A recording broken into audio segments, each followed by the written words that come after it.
कल बात हो रही थी कि एक स्वामी जी के शिष्य हैं, जिन्होंने उनके सारे ऑडियो को रिकॉर्ड करके और ट्रांसलेट करके बुक्स बनाई इंग्लिश में, और अभी भी वो काम चल रहा है। तो काफ़ी पुराने शिष्य हैं, 30-35 साल, 40 साल, ज़्यादा ही होगा उनके साथ जुड़े रहे।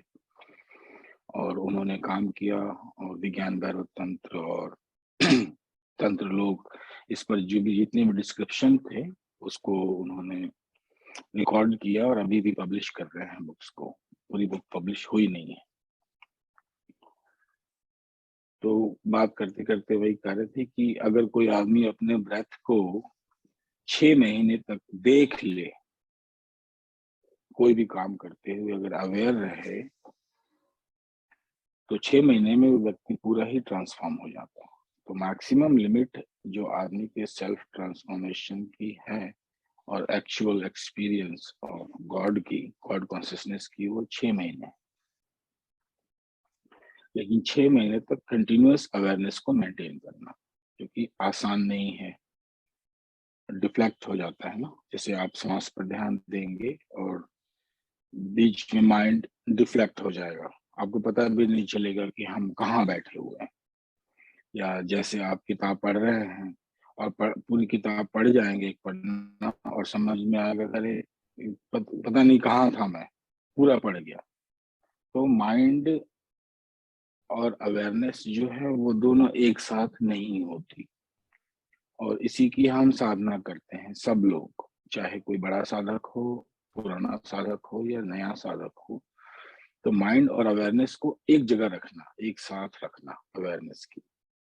और अवेयरनेस में भी दो अवेयरनेस है, जिसका नेगेटिव, एक्टिव अवेयरनेस और पैसिव अवेयरनेस। तो जैसे ही कोई आप एक टेक्निक लेंगे काम करने के लिए, सेल्फ ट्रांसफॉर्मेशन के लिए, इस तंत्र की विधियों के अनुसार, एक तो आप चुपचाप बैठ के आधा 1 घंटा टाइम निकाल के भी कर सकते हैं अपने लिए ध्यान। और एक एक्चुअल में जो ट्रांसफॉर्मेशन देता है वो सतत प्रक्रिया में लाना, कंटिन्यूअस प्रोसेस, सोते जागते उठते बैठते, वो खाना खाते, काम करते, नहाते, कोई भी ऑर्डिनरी वर्क हो उसमें, तो उसके लिए हमें एक्टिव अवेयरनेस की जरूरत पड़ती है। एक्टिवली आप उसमें इन्वॉल्व हो और बीच बीच में उसका तारतम्य टूट जाता है। जैसे ही तारतम्य टूटता है, तो वहीं पर एक पॉइंट होता है होश रखने के लिए। जैसे कि आप हमारी बात सुन रहे हैं और सुनते सुनते आपको लगेगा पता नहीं कहाँ चले गए, और फिर आपको याद आती है कि अरे मेरी अवेयरनेस यहाँ नहीं थी, इस मेरा प्रेजेंस ऑफ माइंड यहाँ नहीं था, कहीं और था। तो वो कौन याद दिलाता है आप, इसकी याद कैसे आई? वही चेतना है। तो हम माइंड को, तो हम समझ रहे हैं कि माइंड यहाँ गया वहां गया, नहीं, मूवमेंट में पता चलता है माइंड का। माइंड अगर शांत हो तो पता नहीं चलेगा। जैसे शरीर एकदम शांत हो तो पता भी नहीं चलेगा कि शरीर है कि नहीं है।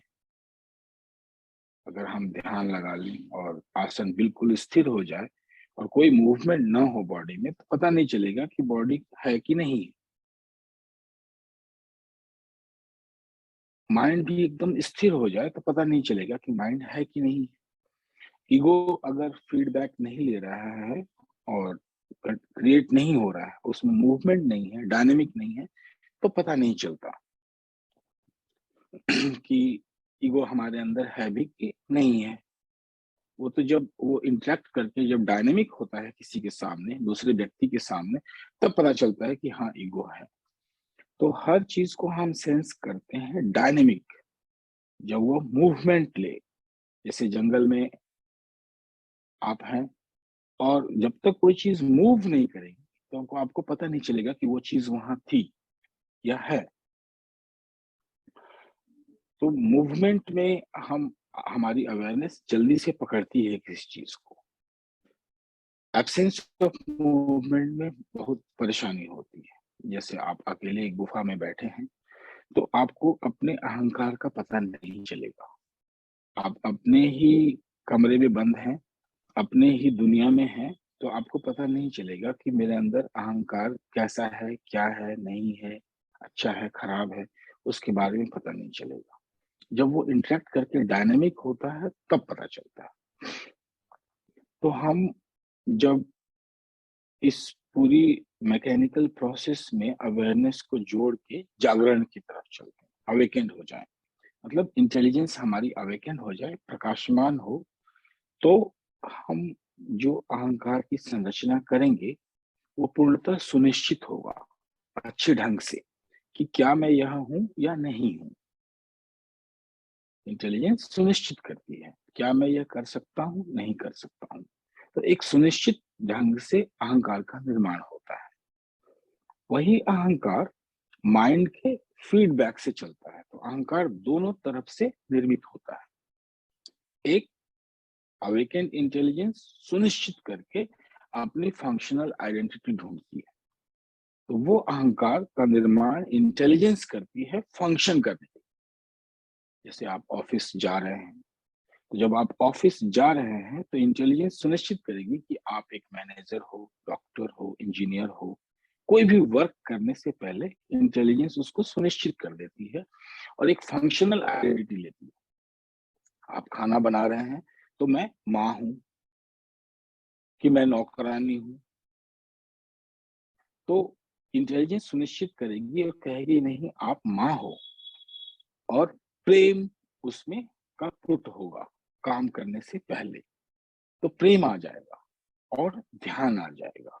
ये इंटेलिजेंस की पहचान होती है जब इंटेलिजेंस सुनिश्चित करती है अपने ईगो सिस्टम को, अहंकार का निर्माण करती है। फिर अहंकार का दूसरा निर्माण होता है फीडबैक ऑफ माइंड से।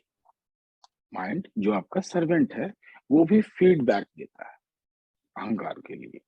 तो ये जो अहंकार है साइकोलॉजिकल ईगो का, जो माइंड के थ्रू चलता है कंटिन्यूअस, हम उसी से परेशान होते हैं।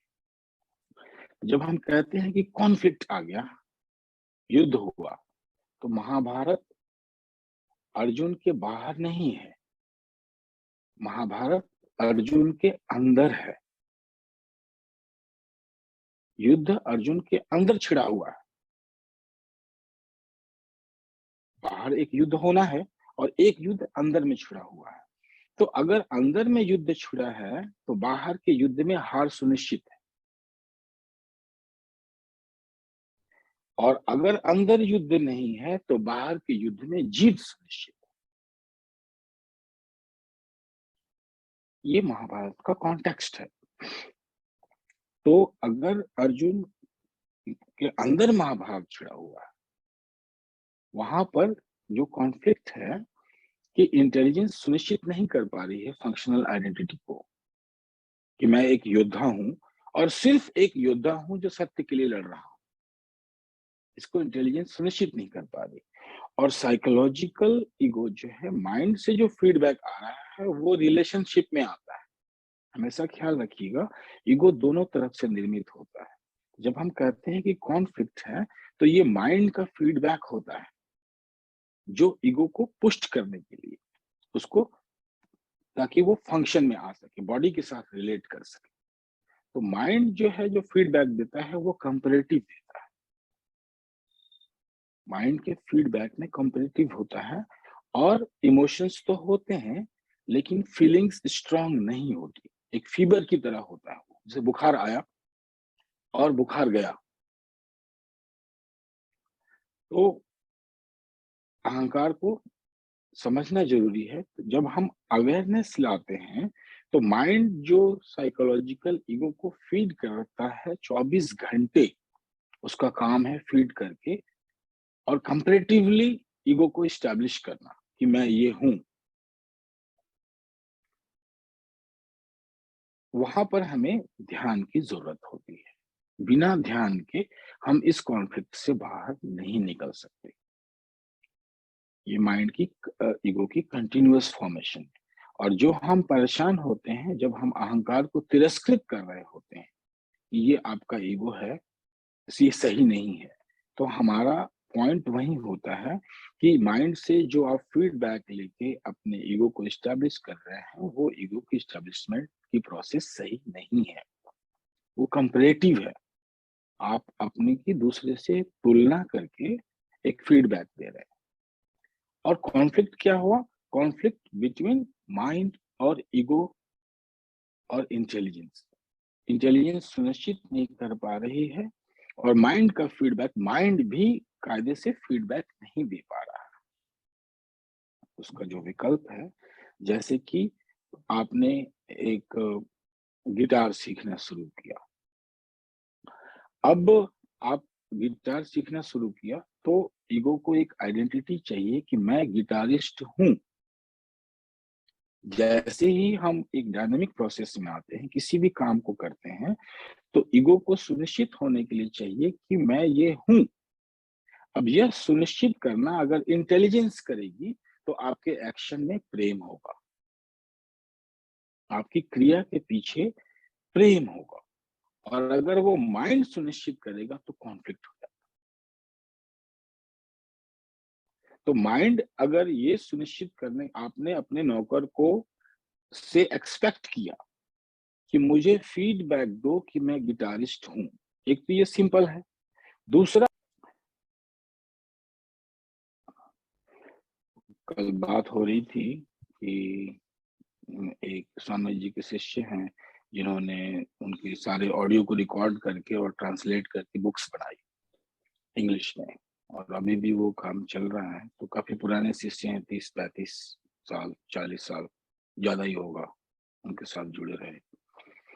और उन्होंने काम किया और विज्ञान भैरव तंत्र और तंत्र लोग, इस पर जो भी जितने भी डिस्क्रिप्शन थे उसको उन्होंने रिकॉर्ड किया और अभी भी पब्लिश कर रहे हैं बुक्स को। पूरी बुक पब्लिश हुई नहीं है।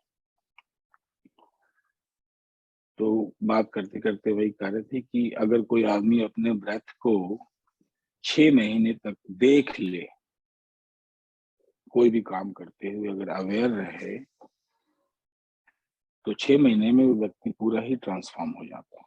तो मैक्सिमम लिमिट जो आदमी के सेल्फ ट्रांसफॉर्मेशन की है और एक्चुअल एक्सपीरियंस ऑफ गॉड की, गॉड कॉन्शियसनेस की, वो 6 महीने। लेकिन 6 महीने तक कंटिन्यूअस अवेयरनेस को मेंटेन करना, क्योंकि आसान नहीं है। डिफ्लेक्ट हो जाता है ना, जैसे आप सांस पर ध्यान देंगे और बीच में माइंड डिफ्लेक्ट हो जाएगा, आपको पता भी नहीं चलेगा कि हम कहाँ बैठे हुए हैं। या जैसे आप किताब पढ़ रहे हैं और पूरी किताब पढ़ जाएंगे एक पढ़ना, और समझ में आएगा अरे पता नहीं कहाँ था मैं, पूरा पढ़ गया।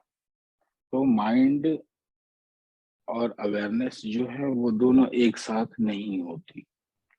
और इसी की हम साधना करते हैं सब लोग, चाहे कोई बड़ा साधक हो, पुराना साधक हो या नया साधक हो। तो माइंड और अवेयरनेस को एक जगह रखना, एक साथ रखना अवेयरनेस की। और अवेयरनेस में भी 2 अवेयरनेस है, जिसका नेगेटिव, एक्टिव अवेयरनेस और पैसिव अवेयरनेस। तो जैसे ही कोई आप एक टेक्निक लेंगे काम करने के लिए, सेल्फ ट्रांसफॉर्मेशन के लिए, इस तंत्र की विधियों के अनुसार, एक तो आप चुपचाप बैठ के आधा 1 घंटा टाइम निकाल के भी कर सकते हैं अपने लिए ध्यान। और एक एक्चुअल में जो ट्रांसफॉर्मेशन देता है वो सतत प्रक्रिया में लाना, कंटिन्यूअस प्रोसेस। सोते जागते, उठते बैठते, वो खाना खाते, काम करते, नहाते, कोई भी ऑर्डिनरी वर्क हो उसमें, तो उसके लिए हमें एक्टिव अवेयरनेस की जरूरत पड़ती है। एक्टिवली आप उसमें इन्वॉल्व हो और बीच बीच में उसका तारतम्य टूट जाता है। जैसे ही तारतम्य टूटता है, तो वहीं पर एक पॉइंट होता है होश रखने के लिए।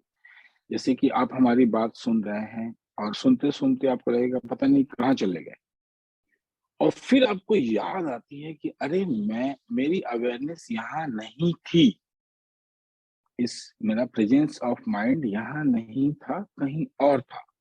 तो वो कौन याद दिलाता है आप, इसकी याद कैसे आई? वही चेतना है। तो हम माइंड को, तो हम समझ रहे हैं कि माइंड यहाँ गया, वहां गया, नहीं, मूवमेंट में पता चलता है माइंड का। माइंड अगर शांत हो तो पता नहीं चलेगा। जैसे शरीर एकदम शांत हो तो पता भी नहीं चलेगा कि शरीर है कि नहीं है। अगर हम ध्यान लगा लें और आसन बिल्कुल स्थिर हो जाए और कोई मूवमेंट ना हो बॉडी में, तो पता नहीं चलेगा कि बॉडी है कि नहीं है। माइंड भी एकदम स्थिर हो जाए तो पता नहीं चलेगा कि माइंड है कि नहीं है। ईगो अगर फीडबैक नहीं ले रहा है और क्रिएट नहीं हो रहा है, उसमें मूवमेंट नहीं है, डायनेमिक नहीं है, तो पता नहीं चलता कि ईगो हमारे अंदर है भी कि नहीं है। वो तो जब वो इंटरेक्ट करके जब डायनेमिक होता है किसी के सामने, दूसरे व्यक्ति के सामने, तब पता चलता है कि हाँ ईगो है। तो हर चीज को हम सेंस करते हैं डायनेमिक, जब वो मूवमेंट ले। जैसे जंगल में आप हैं और जब तक कोई चीज मूव नहीं करेगी तो आपको पता नहीं चलेगा कि वो चीज वहां थी या है। तो मूवमेंट में हम हमारी अवेयरनेस जल्दी से पकड़ती है किसी चीज को। एब्सेंस ऑफ मूवमेंट में बहुत परेशानी होती है। जैसे आप अकेले एक गुफा में बैठे हैं तो आपको अपने अहंकार का पता नहीं चलेगा। आप अपने ही कमरे में बंद हैं, अपने ही दुनिया में हैं, तो आपको पता नहीं चलेगा कि मेरे अंदर अहंकार कैसा है, क्या है, नहीं है, अच्छा है, खराब है, उसके बारे में पता नहीं चलेगा। जब वो इंटरेक्ट करके डायनामिक होता है तब पता चलता है। तो हम जब इस पूरी मैकेनिकल प्रोसेस में अवेयरनेस को जोड़ के जागरण की तरफ चलते हैं, अवेकेंड हो जाए, मतलब इंटेलिजेंस हमारी अवेकन हो जाए, प्रकाशमान हो, तो हम जो अहंकार की संरचना करेंगे वो पूर्णतः सुनिश्चित होगा अच्छे ढंग से कि क्या मैं यह हूं या नहीं हूं। इंटेलिजेंस सुनिश्चित करती है क्या मैं यह कर सकता हूं, नहीं कर सकता हूं। तो एक सुनिश्चित ढंग से अहंकार का निर्माण होता है। वही अहंकार माइंड के फीडबैक से चलता है। तो अहंकार दोनों तरफ से निर्मित होता है। एक अवेकन इंटेलिजेंस सुनिश्चित करके अपनी फंक्शनल आइडेंटिटी ढूंढती है। तो वो अहंकार का निर्माण इंटेलिजेंस करती है फंक्शन करने के लिए। जैसे आप ऑफिस जा रहे हैं, तो जब आप ऑफिस जा रहे हैं तो इंटेलिजेंस सुनिश्चित करेगी कि आप एक मैनेजर हो, डॉक्टर हो, इंजीनियर हो। कोई भी वर्क करने से पहले इंटेलिजेंस उसको सुनिश्चित कर देती है और एक फंक्शनल आइडेंटिटी लेती है। आप खाना बना रहे हैं तो मैं माँ हूं कि मैं नौकरानी हूं। तो इंटेलिजेंस सुनिश्चित करेगी और कहेगी नहीं आप माँ हो, और प्रेम उसमें का पुट होगा काम करने से पहले। तो प्रेम आ जाएगा और ध्यान आ जाएगा। ये इंटेलिजेंस की पहचान होती है जब इंटेलिजेंस सुनिश्चित करती है अपने ईगो सिस्टम को, अहंकार का निर्माण करती है। फिर अहंकार का दूसरा निर्माण होता है फीडबैक ऑफ माइंड से। माइंड जो आपका सर्वेंट है वो भी फीडबैक देता है अहंकार के लिए। तो ये जो अहंकार है साइकोलॉजिकल ईगो का, जो माइंड के थ्रू चलता है कंटिन्यूअस, हम उसी से परेशान होते हैं। जब हम कहते हैं कि कॉन्फ्लिक्ट आ गया, युद्ध हुआ, तो महाभारत अर्जुन के बाहर नहीं है, महाभारत अर्जुन के अंदर है। युद्ध अर्जुन के अंदर छिड़ा हुआ है। बाहर एक युद्ध होना है और एक युद्ध अंदर में छिड़ा हुआ है। तो अगर अंदर में युद्ध छिड़ा है तो बाहर के युद्ध में हार सुनिश्चित है, और अगर अंदर युद्ध नहीं है तो बाहर के युद्ध में जीत सुनिश्चित है। ये महाभारत का कॉन्टेक्स्ट है। तो अगर अर्जुन के अंदर महाभारत छिड़ा हुआ है, वहां पर जो कॉन्फ्लिक्ट है कि इंटेलिजेंस सुनिश्चित नहीं कर पा रही है फंक्शनल आइडेंटिटी को, कि मैं एक योद्धा हूं और सिर्फ एक योद्धा हूं जो सत्य के लिए लड़ रहा हूं। इसको इंटेलिजेंस सुनिश्चित नहीं कर पा रही। और साइकोलॉजिकल ईगो जो है, माइंड से जो फीडबैक आ रहा है वो रिलेशनशिप में आता है।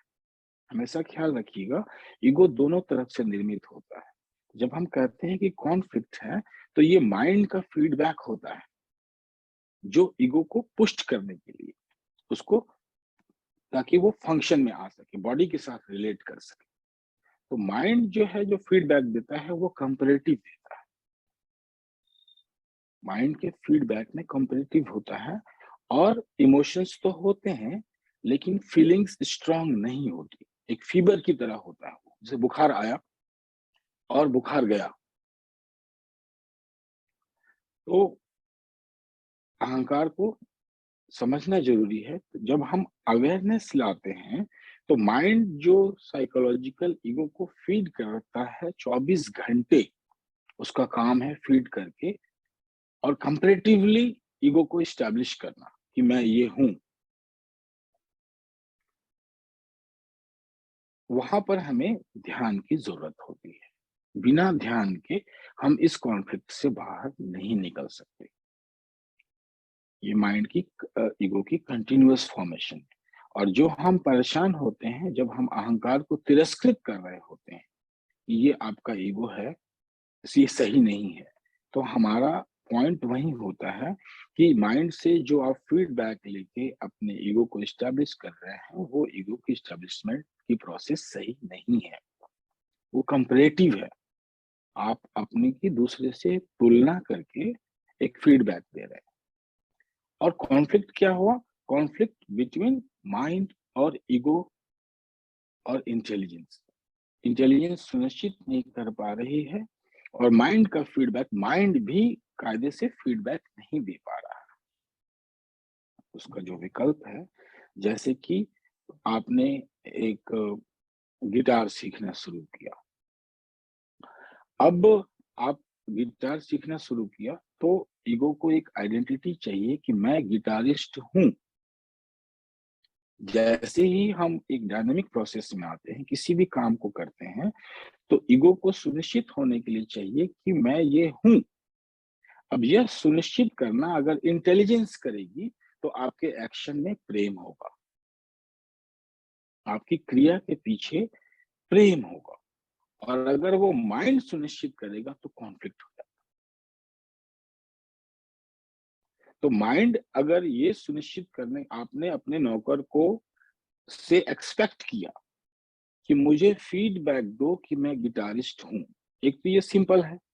दूसरा हटे, दोनों तरफ से हमें फायदा होता है। तो एक सूत्र कहा जाता है कि अगर आप परमात्मा की तरफ एक कदम चलते हो, तो परमात्मा आपकी तरफ 100 कदम चलता है।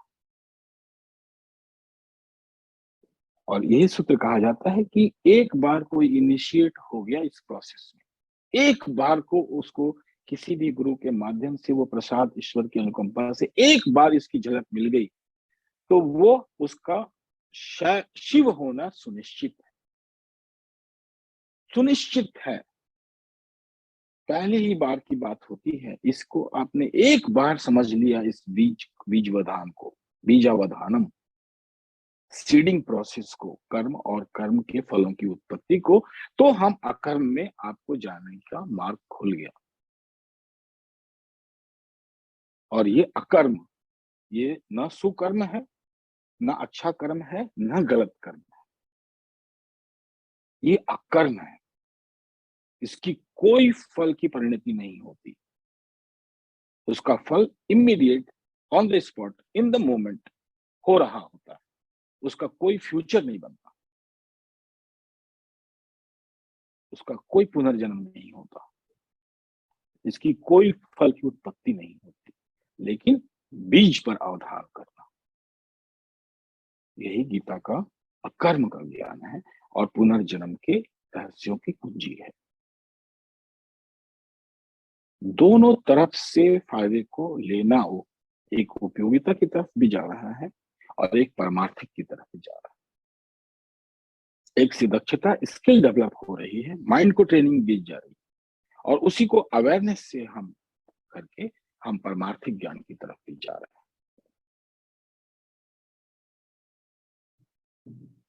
और यही ध्यान है। ध्यान की विधियां कई हो सकती हैं, विधियां सैकड़ों हैं, हजारों हैं, लेकिन बिना विधि के भी आप इस ध्यान को कर सकते हैं, बिना किसी विधि के। अगर समझ में आ गई, सांख्य का दर्शन समझ में आ गया, तो आपको किसी विधि की आवश्यकता नहीं है। सिर्फ इस प्रोसेस में प्रेजेंस रखना, प्रेजेंस ऑफ माइंड। और जब वो एब्सेंस हो तो उसकी चेतना आपको अपने आप याद दिलाएगी। अगर एक बार भी ईश्वर की अनुकंपा हो गई आपके अंदर और एक झलक भी मिल गई और आपने उसको सीख लिया, नोटिस कर लिया, सीख लिया, तो आपको आ गया।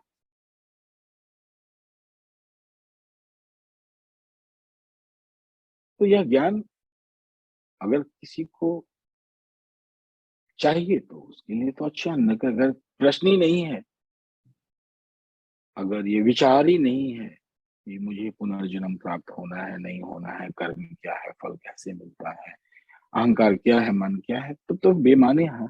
तब तो गीता की कोई सार्थकता ही नहीं है। गीता की सार्थकता ही तब है जब हमको अपने अंदर महाभारत छिड़ा है, कॉन्फ्लिक्ट है, और उस कॉन्फ्लिक्ट को समझने का हम प्रयास करते हैं और ऐसे कर्म ना करें। कर्म है क्या, कर्म फल क्या होता है, कैसे मिलता है, पुनर्जन्म की प्राप्ति है, नहीं है, ये जब प्रश्न उद्वेलित करते हैं तो गीता की सार्थकता है। और ध्यान की, अगर कोई पारमार्थिक भी ना लेना चाहे ध्यान को, तो वो अपने माइंड के फीडबैक और ईगो को ध्यान के माध्यम से सही करके स्किल डेवलप कर सकता है। और अगर पैसिव अवेयरनेस को पकड़ लिया तो पारमार्थिक ज्ञान से प्रतिभा का जन्म हो जाएगा। प्रतिभा नहीं भी पैदा हुई तो ध्यान से दक्षता पैदा हो जाएगी, स्किल डेवलप हो जाएगी, बेटर हो जाएगी, और माइंड की ट्रेनिंग हो जाएगी। तो माइंड को ट्रेन करना एक डिसिप्लिन में, ताकि वो सही पैटर्न पे सोच सके, उसके सोचने का ढंग बदले, उसका पैटर्न, जजमेंट पैटर्न माइंड का बदले। आर्टिफिशियल इंटेलिजेंस को भी ट्रेनिंग देनी पड़ती है, वो भी हमारे जीवन का हिस्सा है। और एक इंटेलिजेंस है प्योर, वो पारमार्थिक है।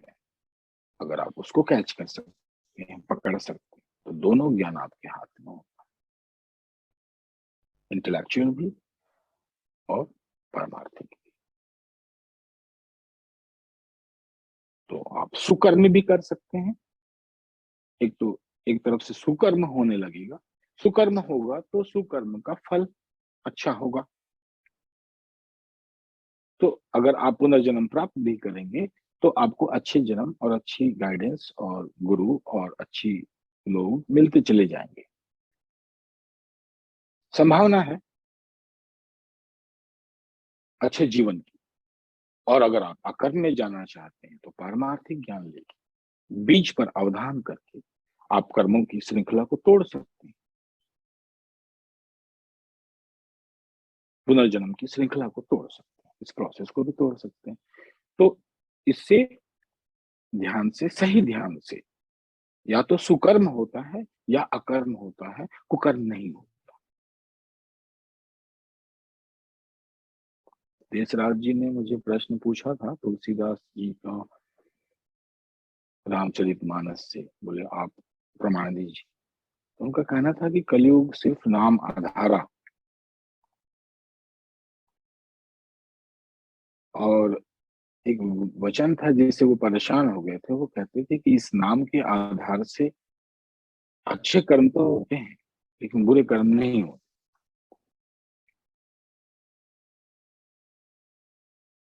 तो ऐसी कौन सी प्रोसेस है जिसके थ्रू अगर कर्म हो भी तो अच्छे हो और ना तो अकर्म हो जाए। तो गीता की उपादेयता दोनों तरफ से है, यही सांख्य की उपयोगिता है।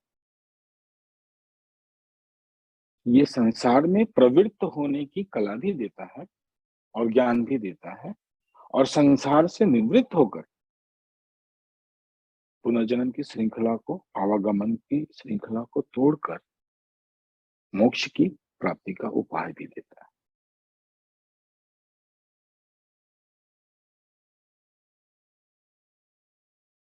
और सिर्फ यह एक समझ है, सिर्फ एक दृष्टि है।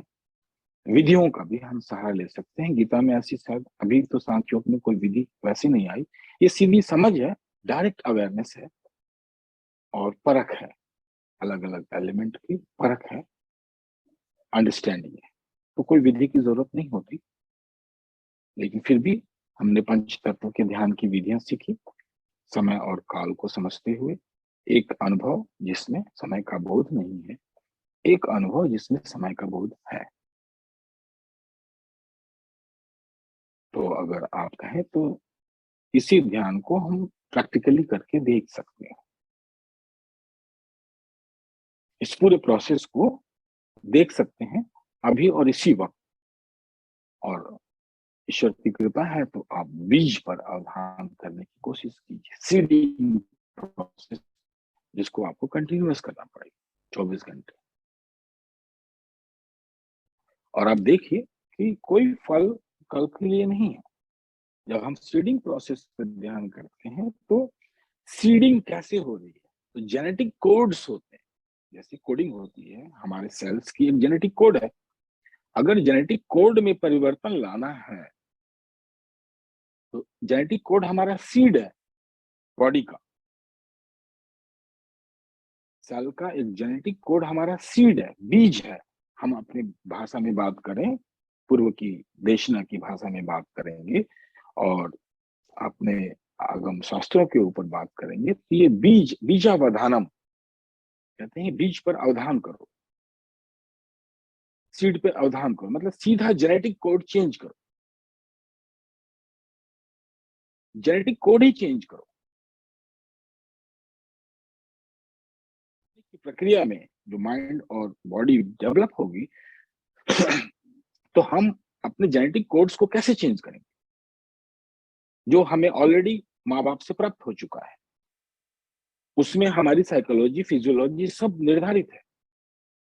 तो अगर हमें उसको चेंज करना है तो उसकी स्वतंत्रता हमारे पास होनी चाहिए। योग है, परम स्वतंत्रता की बात करता है, तो उसकी प्रोसेस क्या है, तो हम सीड को कैसे चेंज करें, सीड के जेनेटिक कोड्स को कैसे चेंज करें। और ऐसे नहीं कि उटपटांग हो जाए ना, जैसे साइंस करता है, कहीं का रोड़ा, कहीं का भानुमति का कुंभा जोड़ा, कुछ भी कर देता है, कुछ भी पैदा हो जाएगा। तो जेनेटिक कोड्स में हम यहाँ पर कॉन्शियसली कुछ भी चेंज करने की कोशिश नहीं करते, क्योंकि क्रिया करेंगे, कर्म करेंगे तो फल मिलेगा। अगर जेनेटिक कोड्स में हमने हेराफेरी की तो किसी का सिंह का पूंछ निकल आया, किसी का कान का कुछ निकल आ सकता है, संभावना है कि तरह तरह के जीव पैदा हो जाएंगे इस पृथ्वी पे, अगर हम एक्सपेरिमेंट करेंगे तो।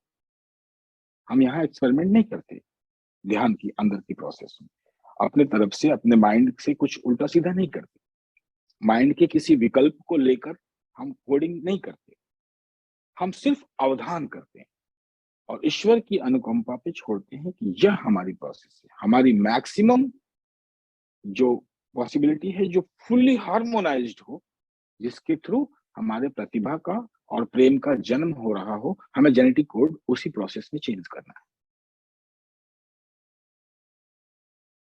तो बीजावधान, इसका सूत्र है बीज पर अवधान करना, सीडिंग प्रोसेस पे। और सीडिंग प्रोसेस कंटिन्यूअस चल रही है। ध्यान की प्रक्रिया में खड़े हो जाते हैं, देखते हैं। एक्टिव अवेयरनेस और पैसिव अवेयरनेस दोनों ही प्रसाद है, ध्यान करना सीडिंग प्रोसेस पे। और सीडिंग प्रोसेस कंटिन्यूअस चल रही है। ध्यान की प्रक्रिया में खड़े हो जाते हैं, देखते हैं। एक्टिव अवेयरनेस और पैसिव अवेयरनेस दोनों ही प्रसाद है।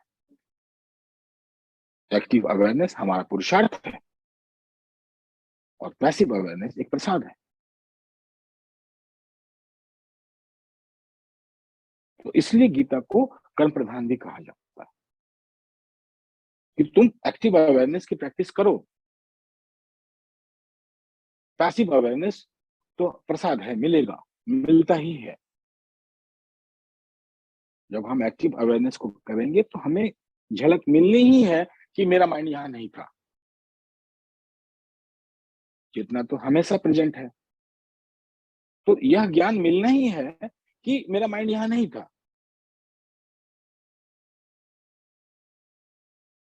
चेतना तो कभी एब्सेंट रह नहीं सकती, तो वो प्रसाद मिलना ही मिलना है हमको। और जैसे ही वो प्रसाद मिल जाए, अहोभाग्य है, हम उसको पकड़ेंगे। ये चेतना है। जिसने बताया गुरु है, तो गुरु सबके अंदर है, एक बाहर भी है, निमित्त मात्र है। बाहर का गुरु निमित्त मात्र है, लेकिन अंदर का गुरु तो ऑलरेडी है।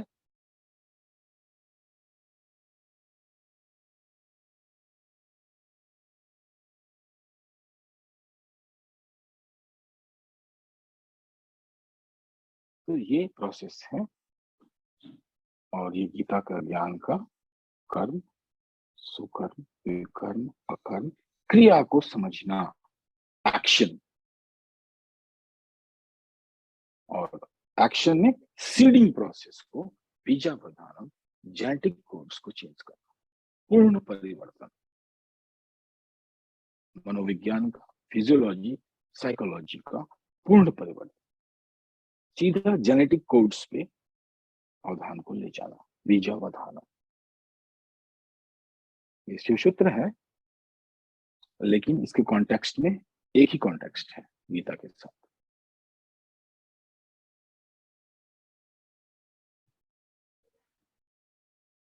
तो अब हम प्रैक्टिकल कर लें। थ्योरी में कोई प्रश्न, अगर कुछ भी पूछना हो तो अभी पूछ लीजिएगा, फिर ध्यान के प्रोसेस में वो डिस्टर्ब करेगा। अंडरस्टैंडिंग में कोई इश्यू है इंटेलेक्चुअली, जो मैंने बताया, ये इसको हम बौद्धिक ज्ञान कहते हैं। अब जब हम करेंगे तो पारमार्थिक ज्ञान मिलेगा। जब उसकी हम साधना करेंगे तो पारमार्थिक हो जाएगा, लेकिन बौद्धिक ज्ञान उसकी पृष्ठभूमि बन जाती है। और सिर्फ बौद्धिक ज्ञान पे रुक जाना भी कोई मतलब नहीं बैठता, लेकिन फिर भी फायदेमंद। कम से कम माइंड का पैटर्न सही हो जाता है सोचने का, माइंड में सुमति बनने लगती है। ये बौद्धिक ज्ञान की खूबी है। तो ना भी पारमार्थिक ज्ञान मिले, लेकिन इंटेलेक्चुअल जो बौद्धिक ज्ञान है वो भी सही हो जाए, तो माइंड सही ढंग से सोचता है, माइंड की ट्रेनिंग सही हो जाती है। बौद्धिक ज्ञान माइंड को ट्रेन करता है, लेकिन सिर्फ माइंड को ट्रेन करना ही मतलब नहीं है। हम इससे पारमार्थिक ज्ञान की तरफ जा सकते हैं, जो प्रैक्टिस से मिलेगा, साधना से मिलेगा। पुरुषार्थ और प्रसाद। कोई मिसअंडरस्टैंडिंग हो, हम दो सूत्रों को जोड़ रहे हैं, शिव सूत्र और गीता के कॉन्टेक्स्ट में। बीजावधानम हमने एक सूत्र लिया है शैव तंत्र से, शिव सूत्र से। इसके कॉन्टेक्स्ट में मुझे सही लगा समझाने के लिए। और गीता में कर्म क्या है, कर्म का फल कैसे प्राप्त होता है, कर्म का बीज कैसे बनता है, और हम पुनर्जन्म की श्रृंखला का निर्माण कैसे करते हैं और कैसे इससे हट सकते हैं, वो दोनों कॉन्टेक्स्ट में। और प्रोसेस मेडिटेशन, ध्यान की। ये हमारा आज का विषय है। अब हम प्रैक्टिकल करेंगे ध्यान की प्रोसेस में। मैं आपको गाइड कर दूंगा। कोई प्रश्न है तो पूछ लीजिए।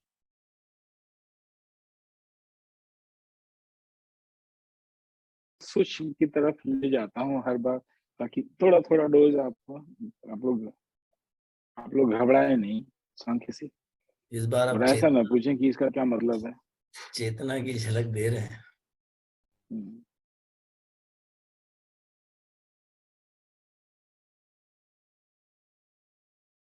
इस बार आपने टोटलिटी में भी थोड़ा सा एक दूसरे के साथ कनेक्ट किया, थोड़ा झलक दी, काफी हिलोरें मारी इस बार तो। हम्म। इसमें ये है, झटका लगता है, क्योंकि माइंड एब्सेंस जब हो जाता है बिलो, तो ना नो माइंड में बॉडी को कंट्रोल करना मुश्किल होता है। इसलिए ऐसे हल्का सा ध्यान ऐसे को, आ रहा था मेरे को। हाँ, ऐसे ध्यान के लिए हमेशा ऐसे वातावरण में रहना चाहिए जहां पर आपका शरीर गिर जाए तो आपको चोट ना लगे।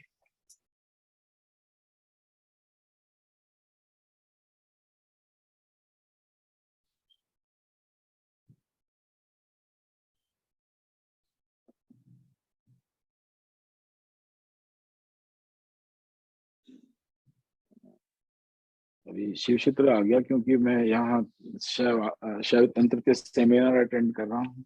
तो दोनों का एक ही बात है, एक ही चीज को हम अलग अलग ढंग से अलग अलग शास्त्रों में पढ़ते हैं, प्रक्रियाओं में। तो सत्य तो एक ही है, बताने के ढंग सबके और क्रिया और साधना अलग अलग हो जाती है। तो मुझे याद आया कि ये एक ही बात है, मेथोडोलॉजी में बीजावधानम है, बीज पर अवधान करना। और यही बीज, जैसे कि कर्म के सिद्धांत में कहते हैं कि आम का बीज लगाएंगे तो आम का पेड़ आएगा, इमली लगाएंगे तो इमली आएगा, नहीं। तो इसके कहने का देहाती भाषा में तो ऐसे ही समझा सकते हैं, लेकिन इंटेलेक्चुअल में इसको ऐसे समझा जाता है। इसका सूत्र है बीजावधानम, कर्म और कर्म फल का। उसके अच्छा जेनेटिक करें। कोड्स में एंटर कर रहा हूँ।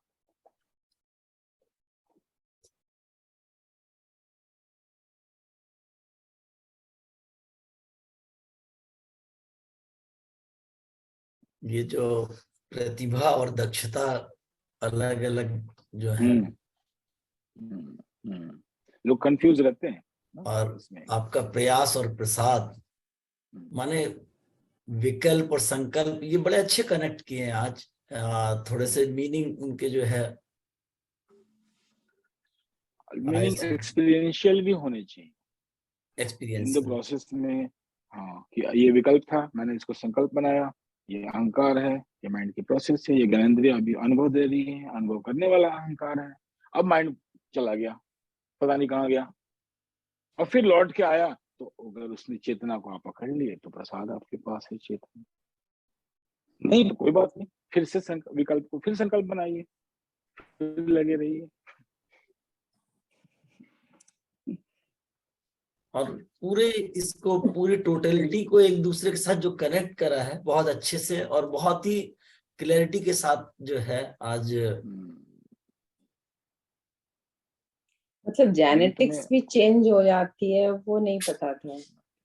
जेनेटिक्स तो जेनेटिक्स सुना था कि जो योग है ये जेनेटिकल डिसऑर्डर्स होते भारत। हैं वो नहीं बदल सकते, हेरिडिटी नहीं चेंज हो जाती, लेकिन थोड़ा सा अभी और डीप लगा कि यहाँ तक भी पेनिट्रेट किया जा सकता है। भारत के योगियों ने, मनीषियों ने, ऋषियों ने इतना गहन अध्ययन किया है, इतना गहन अध्ययन किया है। उपनिषदों में जो सूत्र हैं, कुछ भी असंभव नहीं है, कुछ भी असंभव जैसी कोई चीज एग्जिस्ट ही नहीं करती है। जो आप सोच सकते हैं वो हो सकता है।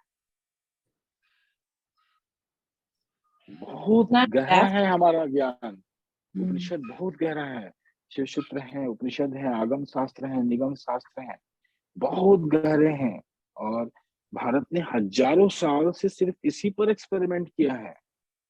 एक मनुष्य और मनुष्य की संभावना, और किसी भी धर्म ने आज तक के इस प्लेनेट के पूरे इतिहास में किसी भी धर्म ने मनुष्य को और मनुष्य के प्रयास को इतनी गरिमा नहीं दी है।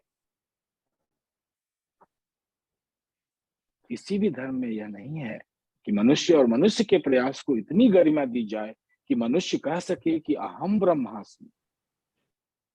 उसकी क्रिएटिव फोर्स को, कि पूरे जेनेटिक कोड्स को चेंज करके एक नए ब्रह्मांड की रचना तक कर देना, एक नया सोलर सिस्टम, पूरा यूनिवर्स क्रिएट करने की क्षमता देना एक मनुष्य को, और उसके प्रयास को इतनी गरिमा किसी धर्म ने नहीं दी। ये सिर्फ हिंदू धर्म और सनातन धर्म के अंतर्गत आता है। यही सनातन धर्म और हिंदू धर्म की आत्मा है।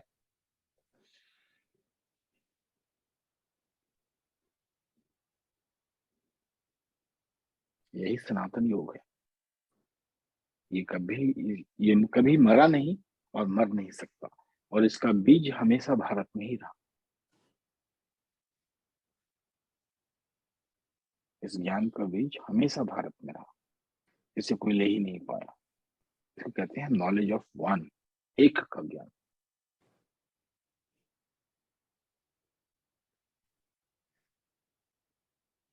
बहुत गहरा है, मतलब जितना सोचा नहीं उससे कहीं ज्यादा डीप है ये सब चीजें ना। मतलब बीजावधानम, बीज पर ध्यान, बीजावधानम, सीड, क्रिएटिव फोर्स, सीड बनाना, सेल्स बनाना, सेल्स के जेनेटिक कोड को बनाना। बहुत गहरा है हमारा योग भारत का। साइंस जहां तक कभी जिंदगी में पहुंचेगा, कब पहुंचेगा नहीं पहुंचेगा, हजारों साल बाद, वो पहले से कॉन्टेम्पलेटेड उसके सूत्र।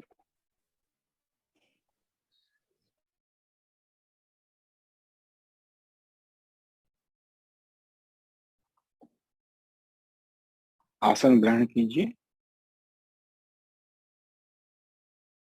शरीर जिस पोजीशन में है उसको होल्ड कीजिए।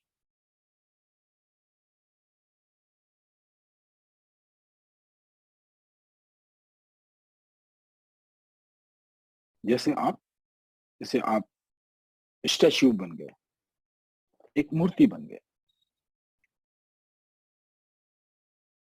जैसे पत्थर की प्रतिमा बन गए, थोड़ी देर के लिए फ्रीज हो गए।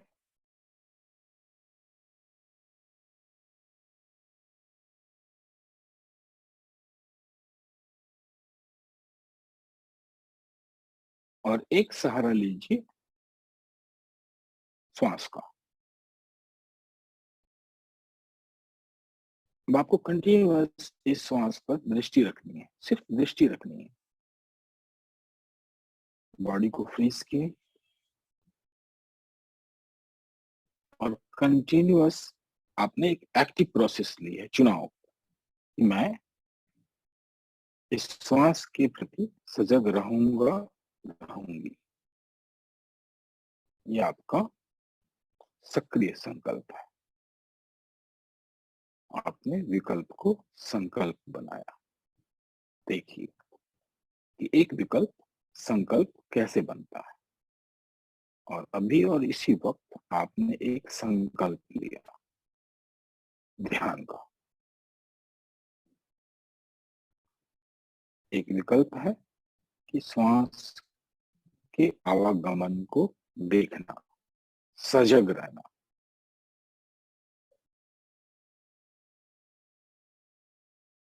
और आपने उस विकल्प में ऊर्जा डाली, एनर्जी दी, तो वह संकल्प बना अभी और इसी वक्त।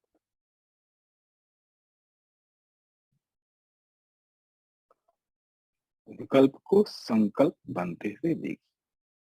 विकल्प जब संकल्प बन रहा है तो इसको होल्ड करने वाला मैं, ईगो,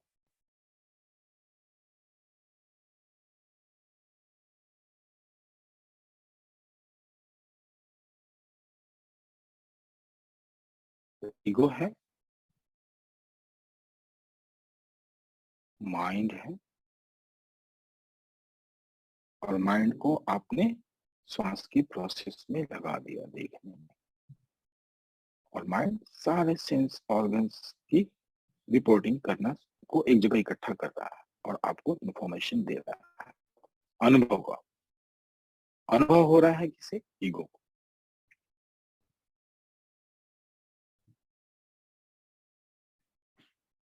और माइंड सेंस ऑर्गन्स रिपोर्टिंग दे रहे हैं। श्वास लंबी है, छोटी है,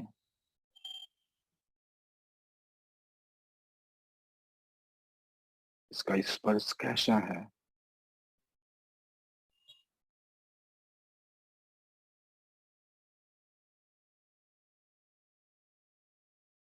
बॉडी में मूवमेंट है,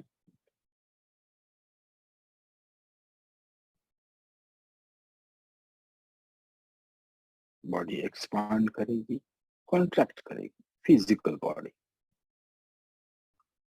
भौतिक शरीर। श्वास के आने और जाने में इसमें सिर्फ अंतर आएगा स्पेस में। फैलेगी, सिकुड़ेगी। लंबी होगी तो इसका प्रेशर अलग अलग नस और नाड़ियों पर होगा।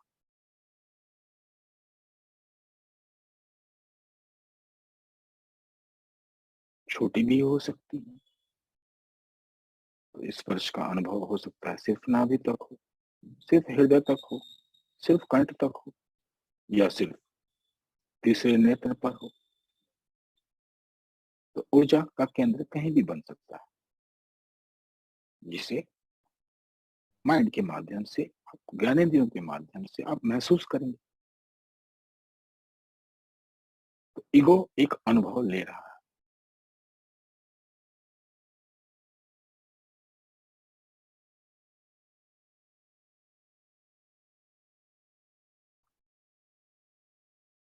इस अनुभव में लगे रहिए अपने संकल्प के साथ,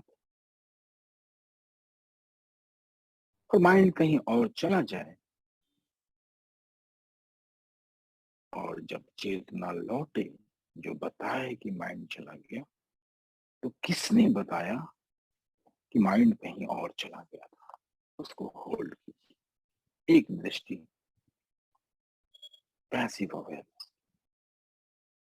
आप अपने संकल्प के साथ क्रिया में जुड़िए, और संकल्प से जब आप हट गए, तो जिसने याद दिलाया कि आप संकल्प से हट गए, और जब भी याद आए